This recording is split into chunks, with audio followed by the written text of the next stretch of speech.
Hi everyone, I welcome you all to my YouTube channel. Today in this video I will tell you how to fill the blank cells in just one click in MS Excel.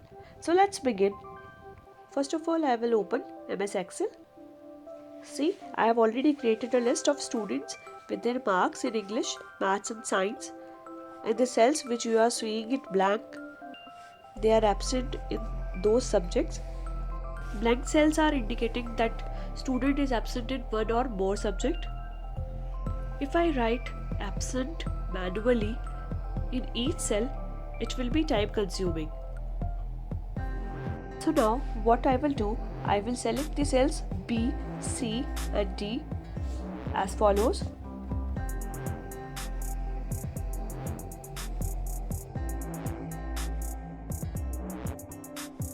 Now I will press Ctrl+G, then go to Spatial and then click on Blanks. Now click on OK. You will be able to see the highlighted cells which are blank. Now write absent in one of the cell and click on Ctrl+Enter. You will be able to see that the students which are absent in their particular subjects are now marked with absent.